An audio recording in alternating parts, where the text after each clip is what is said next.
भारत, गांधी के बाद रामचंद्र गुहा। अनुवादक विकास झा। इस चैनल पर प्रस्तुत सामग्री, विचार और राय उनके लेखकों के हैं और जरूरी नहीं कि वे हमारे विचारों और राय को प्रतिबिंबित करें। हमारा उद्देश्य किसी भी व्यक्ति, समुदाय अथवा संस्था के विरुद्ध मानहानिकारक खंड को बनाने अथवा किसी कानूनी अधिकार का उल्लंघन करना नहीं है। इसलिए चैनल में शामिल ऐसी किसी भी सामग्री के लिए चैनल कोई भी दायित्व नहीं लेगा। किसी भी नुकसान अथवा अन्य देनदारियों के उत्पन्न होने की स्थिति में केवल लेखक ही सामग्री के लिए पूरी तरह जिम्मेदार होंगे। प्रस्तुत है भाग 18, गोवा तथा पांडिचेरी का विलय। अगर आपने अभी तक हमारे चैनल को सब्सक्राइब नहीं किया है तो कृपया इसे सब्सक्राइब कर लीजिए, लाइक कीजिए, शेयर कीजिए, कमेंट्स कीजिए। थैंक यू, धन्यवाद। भारत की विदेश नीति दुनिया के किसी भी हिस्से में साम्राज्यवादी शासन जारी रखने के खिलाफ था। इसका स्वाभाविक मतलब था कि भारत अपनी उस जमीन पर फिर से दावा कर रहा था जो विदेशियों के कब्जे में थी।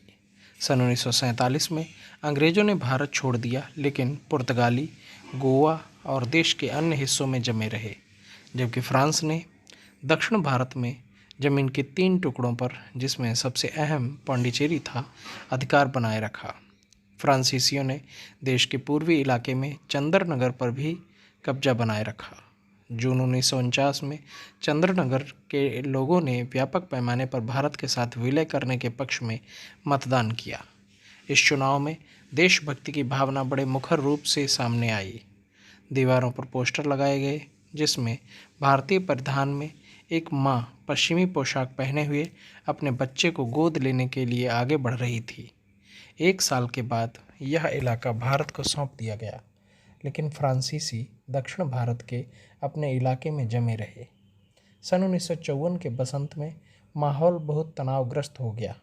पांडिचेरी में भारत में विलय के लिए व्यापक आंदोलन उठ खड़ा हुआ। मद्रास में फ्रांसीसी दूतावास के सामने हर रोज प्रदर्शन होने लगे।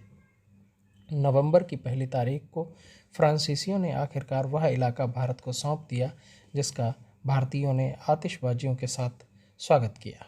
उसके अगले साल गणतंत्र दिवस के अवसर पर पहली बार पांडिचेरी की झांकी निकाली गई, जिसमें नौजवान लड़कियों ने फ्रेंच भाषा में गीत गाकर प्रदर्शन किया। भारत को इन क्षेत्रों को लौटाने के लिए प्रधानमंत्री जवाहरलाल नेहरू ने उन दोनों देशों की सहनशीलता, अच्छे व्यवहार और बुद्धिमत्ता की तारीफ की, जिससे भारत में फ्रांसीसी समस्या का समाधान हो सका।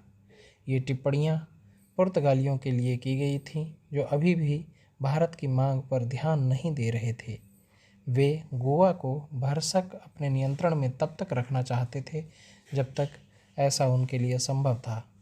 जब पांडिचेरी के भारत में विलय को अंतिम रूप दिया जा रहा था, उस वक्त गोवा के पुर्तगाली तानाशाह एंटोनियो डी ओलिवेरा सालाजार ने राष्ट्रीय रेडियो पर अपने भाषण में कहा कि भारत में पुर्तगाल का उपनिवेश ऐतिहासिक प्रक्रियाओं और कानूनी शक्तियों के द्वारा वैध रूप से स्थापित है। उसने जोर देकर कहा कि गोवा भारत में पुर्तगाली समुदाय के लोगों का क्षेत्र है। गोवा पूरब की पुरातन धरती पर पश्चिम का प्रकाश है। उसने आगे कहा कि गोवा को पुर्तगाल के अधीन ही रखा जाएगा, क्योंकि यह पुर्तगाली अन्वेषणों का एक स्मारक है और पूरब की दुनिया में पश्चिम के जज्बे का एक छोटा सा प्रकाशपुंज है।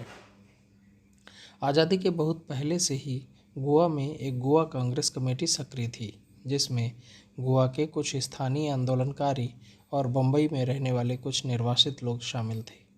उनका कहना था कि गोवा की हालत ब्रिटिश भारत की हालत से भी गई गुजरी है और वहाँ नस्लीय समानता और मानवाधिकार का बिल्कुल अभाव है।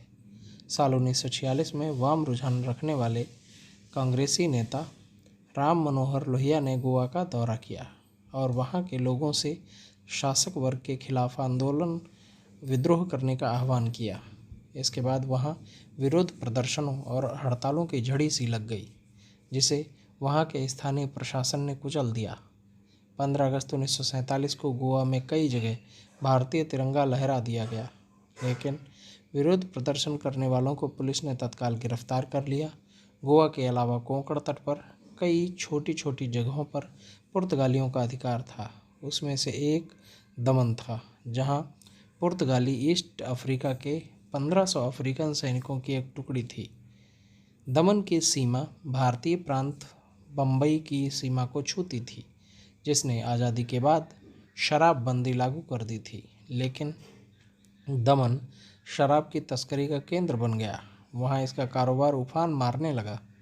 रविवार की शाम को दमन और बम्बई की सीमा से बड़ी संख्या में सैलानी शराब लेने दमन पहुँच जाते। फिर वे शराब लेकर भारत की सीमा में लौट जाते, जहाँ इसकी बड़ी कमी थी। शराब के अलावा भी बहुत सारे जागरूक भारतीय पुर्तगालियों के अपने उपनिवेशों के प्रति रवैये को लेकर काफ़ी नाराज़ थे। शुरू में नेहरू ने संयम से काम लिया। वे इस उम्मीद में थे कि यह मामला आपसी बातचीत से सुलझ जाएगा, लेकिन अतिवादी सोशलिस्ट पार्टी के नेताओं के विरोध के सामने वे मजबूर होते गए, जिन्होंने गोवा को भारत में मिलाने के लिए सत्याग्रहों और आंदोलनों की एक श्रृंखला खड़ी कर दी।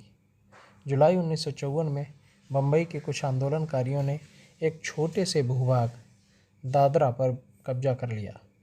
अगले महीने उससे कुछ बड़े भूभाग नागर हवेली पर भी बिना किसी लड़ाई के कब्जा कर लिया गया। फिर स्वतंत्रता दिवस के दिन 1000 स्वयंसेवकों ने दमन के लिए अभियान शुरू किया। उन्हें भारतीय पुलिस ने रोक दिया। इसके बाद उन्होंने प्रधानमंत्री को समर्थन के लिए खत लिखा। नेहरू ने इसके जवाब में लिखा, इस तरह का रवैया हमारे उद्देश्यों को मदद नहीं पहुंचाएगा। लेकिन सोशलिस्ट आंदोलनकारियों ने महज कुछ ही समय के लिए आंदोलन को स्थगित किया। 1 साल के बाद NG गोरे के नेतृत्व में एक समूह ने नारेबाजी करते हुए गोवा में प्रवेश किया। वे कई मील तक आगे बढ़ते गए, लेकिन उन पर गोवा की पुलिस ने हमला कर दिया। इस घटना में कई आंदोलनकारी बुरी तरह जख्मी हो गए। कैदियों को फोर्ट अगुआड़ा में रखा गया। रिहाई से पहले उन्हें 20 महीने तक बंद करके रखा गया। सन 1954 और 55 के इन विरोध प्रदर्शनों में पुर्तगाली पुलिस ने करीब 2000 आंदोलनकारियों को गिरफ्तार किया। जवाहरलाल नेहरू के लिए विदेश नीति भारत की अंतर्राष्ट्रीय उपस्थिति को बनाए रखने का एक साधन थी। आज़ादी के बाद उन्होंने निजी तौर पर भारतीय विदेश सेवा के गठन की देखरेख की। उसमें काबिल ICS अफसरों को स्थानांतरित किया गया और नौजवान काबिल अफसरों की बहाली की गई। IFS की नौकरी आदर्शवादिता और आकर्षण का अद्भुत सम्मिश्रण थी। इसमें नौकरी करने वालों को प्रधानमंत्री के साथ सीधे तौर पर संवाद स्थापित करने का भी अवसर मिलता था। एक IFS अफसर ने याद करते हुए लिखा कि कैसे एक बार सन 1948 में नेहरू ने उसे अपने कमरे में बुलाया था और उसे विश्व का नक्शा दिखाया था। प्रधानमंत्री की आंखें दुनिया के नक्शे पर टिकी थीं और उनकी उंगलियां उत्तर, दक्षिण, पूरब और पश्चिम के जगहों पर थिरक रही थीं। नेहरू ने कहा, हम 40 दूतावास और 40 मिशन बनाएंगे। 5 साल के बाद जब भारत ने 40 देशों में अपने मिशन बना लिए तो नेहरू ने सभी को बधाई पत्र भेजा। नेहरू ने कहा, आज़ादी के बाद से भारत की प्रतिष्ठा काफ़ी बढ़ी है, क्योंकि हमने अंतर्राष्ट्रीय मामलों में महज नाम मात्र की भूमिका अदा करने से इनकार किया है। धीरे धीरे दुनिया के दूसरे मुल्कों में हमारे उद्देश्यों के प्रति गंभीरता के बारे में समझदारी और उसकी प्रशंसा बढ़ी है। भले ही कई मुद्दे पर हम एक दूसरे से इत्तेफाक न भी रखते हों। उन्होंने उन सभी लोगों से जो बाहर के देशों में मुल्क की नुमाइंदगी कर रहे थे, चाहे वे मिशन के प्रमुख से लेकर एक सामान्य कर्मचारी ही क्यों न हो, कहा कि वे एक खुशहाल और सहयोगी परिवार के सदस्यों के तौर पर काम करें। हम सब महान कार्यों में लगे बराबर के हिस्सेदार हैं और सभी लोग एक ही काम में लगे सहयोगी और सहकर्मी हैं। हालांकि इसे एक सामूहिक कार्य के रूप में किया और पेश किया जा रहा था, लेकिन प्रधानमंत्री के द्वारा शुरू किए गए इस काम की छाप हर जगह दिखाई देने लगी। सन 1950 में उनके एक काबिल और सबसे कम खुशामदी मंत्रियों में से एक कैबिनेट मंत्री ने कहा कि नेहरू दुनिया के सबसे महत्वपूर्ण व्यक्ति बनते जा रहे हैं। वे अमेरिका, इंग्लैंड और किसी भी दूसरे देश के नेताओं से बड़े नेता बनते जा रहे हैं। भौतिक संसाधन, कुशल मानव संसाधन और पूंजी की कमी के बावजूद भी एक देश महज अपने नेता की वजह से बहुत तेज़ी से सभ्य दुनिया की सबसे बड़ी नैतिक ताकत बनता जा रहा था, जिसका एक एक शब्द महान देशों की परिषद में गंभीरता से सुना जा रहा था। यहाँ तक कि विपक्षी नेताओं ने भी इस बात की तारीफ की जो नेहरू भारत की अंतर्राष्ट्रीय छवि को बढ़ाने के लिए कर रहे थे। उन्हें ऐसा लग रहा था कि वैश्विक मामलों में गुटनिरपेक्षता गांधीवादी मूल्यों की ही सकारात्मक प्रतिस्थापना है। इस नीति की प्रासंगिकता में आत्मविश्वास तब और भी बढ़ गया जब भारत को उस जमाने में दुनिया के महत्वपूर्ण विवादों और गृह युद्धों में मध्यस्थ के तौर पर बुलाया जाने लगा। विदेशी विद्वानों ने भी नेहरू की गुटनिरपेक्षता की नीति की प्रशंसा की। जब उस जमाने के महान प्रकाशन संस्थान फेल्ट्रिनेली ऑफ मिलान ने 1955 में अपना कामकाज शुरू किया तो इसने जिन 2 पुस्तकों का प्रकाशन किया उसमें से एक नेहरू की आत्मकथा भी थी। प्रकाशन ने इस पुस्तक को तार्किक और अनवरत फासिस्ट विरोधी पुस्तक कहा और साम्राज्यवादी शासन के चंगुल से बाहर आ रहे देशों की प्रामाणिक आवाज़ कहकर इसका प्रचार प्रसार किया, जो विश्व राजनीतिक तंत्र में मजबूती से अपना उचित स्थान प्राप्त करने जा रहे थे। दिल्ली में स्वीडन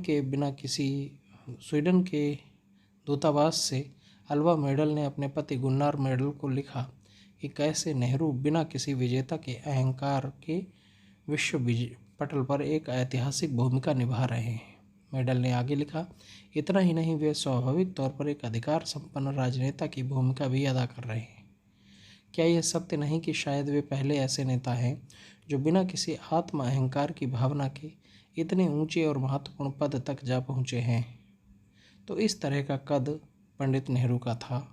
शीत युद्ध के दौरान अमेरिका और सोवियत संघ के खेमों के बीच खड़े मुखर राष्ट्रों की जनता के बीच नेहरू ने इस तरह की ऊंचाई हासिल की थी। सन 1955 में अभी भी गुटनिरपेक्षता की अपनी एक चमक थी और उसका एक नैतिक आभामंडल था। अगले साल विश्व पटल पर हंगरी का नाटक खेला गया और इसी के साथ पश्चिमी जगतकार नेहरू से मोह भंग होना शुरू हो गया, लेकिन अपने देशवासियों का प्रेम उन्हें काफ़ी लंबे समय तक मिलता रहा। अगर आपने अभी तक हमारे चैनल को सब्सक्राइब नहीं किया है तो कृपया इसे सब्सक्राइब कर लीजिए, लाइक कीजिए, शेयर कीजिए, कमेंट्स कीजिए। थैंक यू, धन्यवाद।